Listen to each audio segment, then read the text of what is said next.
gudoomiyaha gobolka Saraar Ibrahim Xaaji Xasan Cali ayaa maanta markii ugu horeysay la gudoonsiiyay sharaftaasi oo ay gudoonsiyeen ururka suxufiyiinta madaxa banaan ee Sancho ee gobolka Saraar. Xaflad siyaasadeed loo soo agaasimay isla markaana ay ka soo qayb galeen mas'uuliyiin ay ka mid yihiin gudoomiyaha ku-xigeenka gobolka Saraar, maayirka degmada Caynaba, isduwayaasha wasaaradda waxbarashada iyo macdanta biyaha, taliyaha qaybta booliiska gobolka Saraar iyo mas'uuliyiin kale oo tiro badan ayaa lagu qabtay isla xarunta xafiiska maamulka gobolka Saraar. Ugu horreyn waxaa halkaasi ka hadlay agaasimaha guud ee ururkan Sancho mudane Jaamac Cabdi Booda Cadde kaasi oo ka hadlay muhiimadda ah inay barasaabka gobolka Saraar Ibrahim Xaaji Xasan Cali gudoonsiyaan shahaado sharaf ay ku maamuusayaan waxqabadkii uu ku talaabsaday tan iyo intii xilka la wareegay.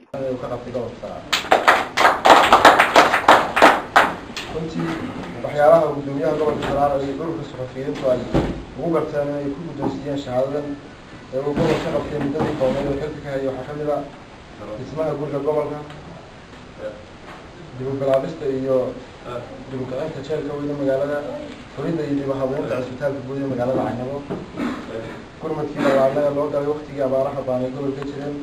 iyo sidoo kale dhisidda iyo soo celinta xilkii dowladnimo ee gobolka lahaa. sidoo kale waxa uu bilaabay ama uu aasaasay sidii gobolku noqon lahaa mid ka mid ah gobollada dambe kuwa ugu horeeya ama safka hore fadhi jira, isagoo waqtigii hore ahaa mid ka mid ah gobollada ugu dambeeya ee gobollada waqtigii dambe la magacaabo. runtii ururka suxufiyiinta gobolka Saraar ee Sancho waxa uu ka shaqaynayaa sidii uu isugu xidhi lahaa dhammaanba saxafiyiinta ku dhaqan gobolka Saraar, waxaana aanu mar walba aanu heegan u nahay sidii aanu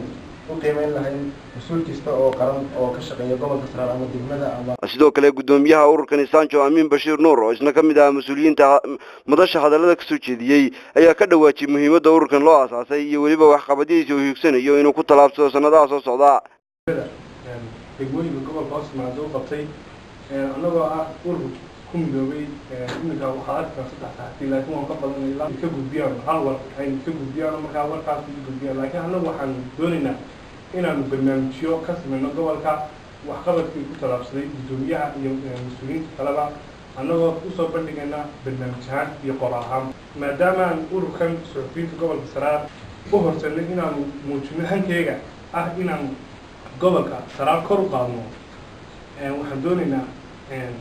shahaado la mid ah inaan guddoonsino madaxda sare gobolka iyo degmada meel gobolka biyo ku dhaafay ma jirta Caynabo maanta mooye inaan halkaa ceelka Caynabo meelahu caan ku yahay gobolka inaan caalamka tusno. gudoomiyaha waxbarashada gobolka Saraar Salabaan Cali Cawad, taliyaha qaybta booliiska gobolka Saraar Jaamac Ibrahim Gudcadde, Caaqil Ibrahim Ciise, wasiir dowladii hore wasaaradda warshadaha xukuumadda Daahir Riyaale, mudane Maxamuud Hilbeere, Mrs. Sacad Siciid Barre, barasaab ku-xigeenka gobolka Saraar Ibrahim Jaamac Maxamed iyo mas'uuliyiin kale oo door ayaa dhammaantood isaga daba maray sida ay u soo dhaweynayaan shahaado sharaftan la gudoonsinayo gudoomiyaha gobolka Saraar Ibrahim Xaaji Xasan Cali oo ay ku tilmaameen inuu mudan yahay in la siiyo shahaado sharaf una qalmo. gudoomiyaha golaha deegaanka ahna duqa degmada Caynaba Khaliif Ismaaciil Salabaan ayaa isna goobta ka hadlay sheegana in mas'uul kasta waxa uu dadka iyo dadka u qabto ay waajib tahay in lagu maamuuso, wuxuuna intaas ku daray inay Caynaba caan ku tahay wada shaqayn ka dhaxaysa markasta mas'uuliyiinta heer gobol iyo mid degmo. barnaamij runtii aad u qaali aadna waxaan aadayaa ugu hambaliyanayaa barnaamijkan wuxuu diyaariyey dhalinyaradan wariyaasha qaar baa laga ammaan laayo wax jebinay, laakiin imikana waxaad arkaynaa kuwa dhisayaal qaar baa dee dacaayado beena ama qofku waxaanu jirin ka sheega ama warar iska buubuunaysa oo xaqaa'iqa ka fog sheega, laakiin annagu gobol ahaan dee barasaabku runtii dee hoggaankiisu waa hoggaan toosano gobolka o dhan uu ku wada shaqaynaya. runtii shahaadada la guddoonsiina xaq uu leeyahay taana wax runtii ka dhibaato ka dhex taagan tahay ama badan maa soo joogay barasaabkuna hoggaan fiican ku wada mashaariic fara badana way ka socotaa insha allahu tacaala. waxaan xuseynaa marka qiimaynta dalka soo baxdo inuu noqdo number 1. sidoo kale abwaanada Tarabi Readers Club Ismaan Xaaji Abuukar iyo Siciid Meyga Kanaac ayaa halkaasi ku soo bandhigay maasooyin ka turjumaya waxqabadkii gudoomiyaha gobolka Saraar muujiyay kuna mutaystay inuu shahaado sharaf ka helo ururka suxufiyiinta gobolka Saraar ee Sancho. adigoon tabaaliyo ama aan turxaan dhigin balan ku tilmaamay waxa loo tartamaya waa talada qaranka. mid kasta wuxuu taray iyo tabiyo xeeshi taariikhdu qorayso tabinaysa dabadeed tilmaanta ay ku leedahay. horta iyaynu tabaynaa xilka iyo taageer iyo tababar soo galay. horta yaa tis qaado iyo taageerto dunida sirta ay u tabisay aqoonsi taamiya taageero ku hesha